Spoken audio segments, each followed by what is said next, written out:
용용이의 경제학 교실. 안녕하세요, 용용입니다. 오늘은 항상소득 가설로 재난지원금에 대해서 알아보도록 하겠습니다. 이 항상소득이란 건 프리드먼이라는 분이 주장하셨고요. 아무래도 프리드먼이란 분이 이제 조금 자유주의자거든요. 그래서 이제 조금 보수적인 경제학자, 우파스러운 경제학자라는 사실을 미리 알고 계시면 좋을 것 같고요. 저희가 이제 소득가설 이야기할 때 이제 케인즈의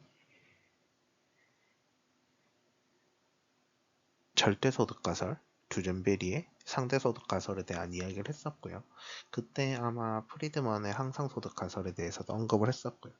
그 다음에 이제 생애주기가설에 대해서도 이야기를 한 적은 있어요. 생애주기가설은 이제 고등학교 경제를 다룰 때 나왔던 내용이거든요.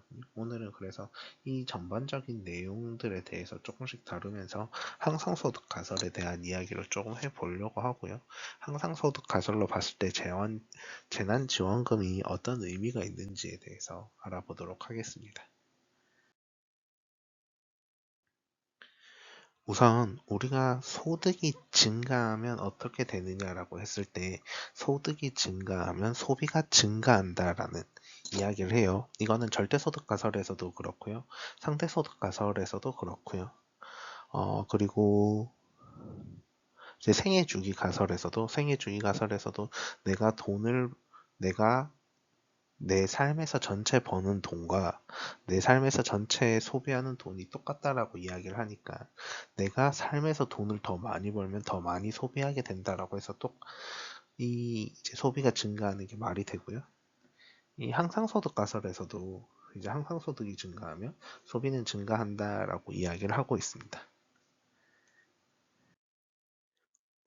그런데 소득이 감소하면 소비가 감소할까라는 이야기를 해보면 이제 케인즈의 절대소득 가설에서는 이제 바로 소비가 감소한다라고 이야기를 하는데요. 두젠베리의 상대소득 가설에서는 그렇지 않을 수 있다라고 이야기를 하거든요. 이게 톱니바퀴처럼 이렇게 내려온다라고 하는데 사람이 소비를 늘리는 건 되게 쉬운데 소비를 줄이는 건 되게 어렵다라고 이야기를 해요. 그래서 지난 대선에 대해서 이야기를 하면서 상대소득 가설로 재난지원금에 대한 이야기를 했었거든요. 그래서 사람들이 재난지원금을 받으면 소비가 늘어날 건데 이게 재난지원금이 끊겼을 때 소비가 감소하지 않아서 사람들이 상대적으로 경제적인 어려움을 겪을 수 있다라는 식의 이야기를 했었고요. 또 이제 생애주기 가설을 보면 생애주기 가설은 어쨌든 내 전체적인 삶에 대해서 보는 거잖아요. 그래서 내가 일시적으로 소득 감소하는 게 그렇게 크게 영향을 미치지 않는다라고 이야기를 할 수 있고요. 어쨌든 그래도 나의 소득이 감소하면 내 전체의 소비는 감소하게 된다라고 이야기를 할 수 있습니다. 그럼 오늘은 항상소득 가설에 대해서 조금 더 이야기를 해볼 거고요. 항상소득 가설에서 이게 소득 Y는 항상소득과 일시소득으로 나누어지게 되어 있습니다.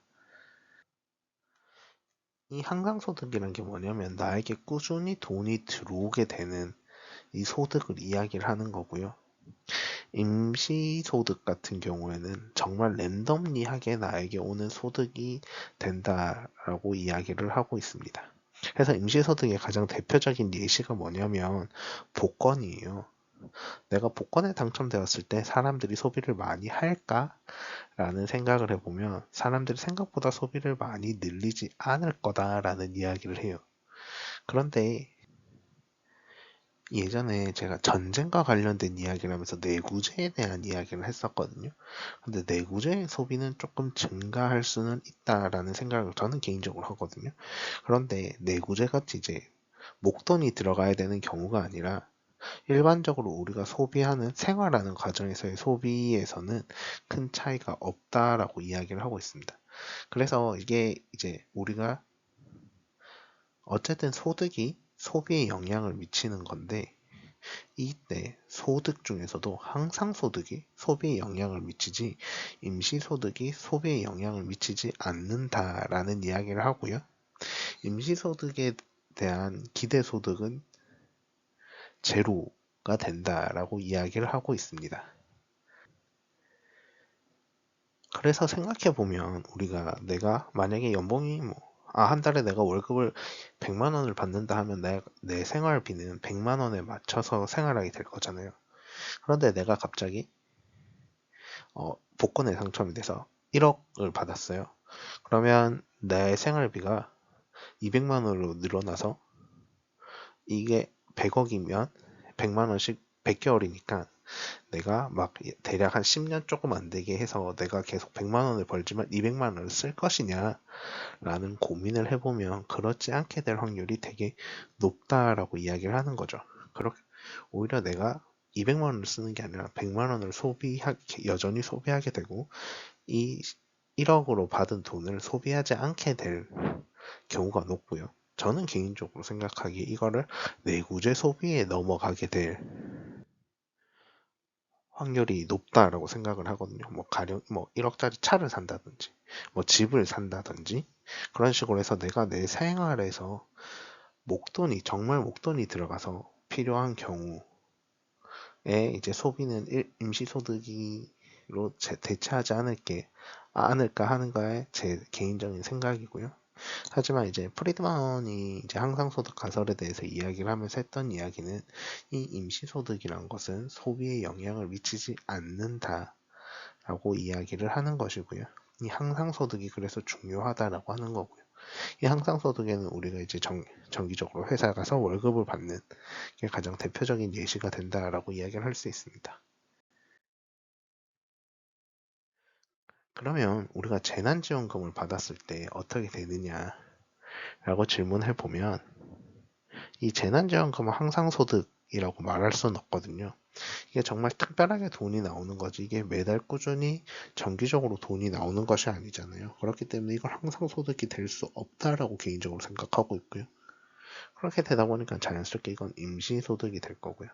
임시소득이 되니까 소비에 영향을 미치지 않게 될 것이다 라는 건데요. 만약에 내가 100만 원을 버는 사람인데 이번에 이제 재난지원금이 30만 원이 나온다고 하면 난 이번 달에 130만 원을 벌게 된다라는 거죠. 그랬을 때 이제 우리가 케인즈의 절대소득가설에 따르면 나는 130만 원만큼의 소비를 하게 될 거고요. 그리고 나서 다시 다음 달부터 100만 원의 소비를 하게 된다라는 이야기를 하는 거고요. 두젠베리의 상대소득가설에 따르면 내가 100만 원을 소비하다가 130만 원의 소비를 하다가 그 다음에 100만 원을 벌었을 때 나는 여전히 130만 원이나 130만 원보다 조금 적은 120만 원, 125만 원 정도의 소비를 하게 된다라는 이야기를 하는 거고요. 또 이제 생애주의 가설에 따르면 내 삶의 전체 소득이 30만 원 늘어난 거기 때문에 내 삶 전체에서의 소비가 30만 원 증가하는 건데 그렇다고 해서 이번 시점에 증가하는 것은 아니다라고 이야기를 할 수 있는 거고요. 그래서 이게 분산이 되고 우리가 소비 평탄화라는 개념을 쓰면 거의 30만 원이 나누어져서 0으로 사라지게 되는 효과가 있을 수 있을 것 같고요. 항상소득 가설에 따르면 이 임시소득은 나의 소비에 아무런 영향을 미치지 못한다라고 이야기합니다. 그러면 내가 100만 원을 벌었는데 이번에 재난지원금을 받아서 130만 원을 벌게 되면 나는 여전히 100만 원만큼의 소비를 하는 거고 이 30만 원은 저금을 하게 되겠죠. 그럼 이제 그런 이야기를 할 수 있습니다. 내가 30만 원을 받았는데 이번 정권에서는 재난지원금을 소비 쿠폰으로 줘서 반드시 소비를 해야 돼 라고 이야기를 하면 내가 원래 30만 원에 소비를 하는 거를 쿠폰으로 대체하고 이 현금 30만 원을 안 쓰게 된다 라고 이야기를 할 수 있는 것입니다. 그래서 항상소득 가설로 보면 재난지원금은 임시소득이기 때문에 소비를 늘리지 못한다 라는 결론이 나오게 됩니다. 그래서 이제 항상소득 가설에 대해서 우리가 알아봤는데요. 이 항상소득 가설에서는 이 항상소득과 임시소득 이 두 가지를 나눠서 구분을 하게 되거든요. 그래서 임시소득이 증가했을 때 정말 국가가 원하는 만큼의 소비가 이루어질까, 소비가 증가할까 라는 생각을 해보면 항상소득 가설에 따르면 이제 이 국가가 원하는 만큼 소비가 증가하지 않을 것이다 라는 건 명확한 사실인 것 같고요. 그렇다고 해서 복권과 같이 큰 금액이 아니기 때문에 이 내구재 소비가 이루어지지도 않을 확률이 매우 높습니다. 다만 이런 경우가 있어요. 아마 재난지원금이 나오게 되면 이 재난지원금은 대기업의 소비를 못하게 할 거거든요. 그렇게 했을 때 보면 우리가 이 특정 기간만큼 이 재난지원금을 사용해야 하게 될 거고요. 이 재난지원금은 중소기업에서만 혹은 소상공인을 위해서만 소비하게 된다면 내가 원래 현금으로 대기업에 소비하던 것들을 이제 쿠폰으로 소상공인에게 소비할 수 있게 된다 정도의 가능성은 있고요. 그것은 아마 이번 정부가 원하는 그림 중에 하나라고 생각을 해요. 이 재난지원금을 주는 거에서도 보면 이제 소비를 늘리는 것도 되게 중요하지만 이 소비가 소상공인에게 가는 게 또 되게 중요한 거라고 생각을 하거든요. 이제 첫 번째 목표가 소비를 늘리는 거고 두 번째 목표가 소상공인의 소비를 이제 수입을 증가시켜 주는 거라고 생각을 하는데 그런 측면에서 봤을 때 첫 번째 목표인 소비를 늘리는 것은 저는 이루기 힘들다라고 생각을 하지만 이제 두 번째 목표인 소상공인의 이제 수익 증대는 어느 정도 도움이 될 수 있다라는 생각을 해보고요. 다만 이게 소상공인을 지원하기 위한 정책으로 이런 방식이 옳은가에 대한 고민도 우리는 해볼 필요가 있을 것 같고요. 또 이제 경제학계에서는 요즘 되게 한계 기업에 대한 문제 제기를 많이 하거든요. 그래서 소멸해야 될 기업들은 빨리 소멸시켜야 된다라고 이야기를 하는데 어쩌면 소상공인들이 정말 힘들어서 이거 생계를 유지할 수 없게 된다면 이 자영업을 빨리 문을 닫고 다른 일을 할 수 있게끔 이거 변화하는 구조가 필요한데 오히려 여기에 올가매는 족쇄가 되지 않을까라는 생각도 조심스럽게 해보거든요.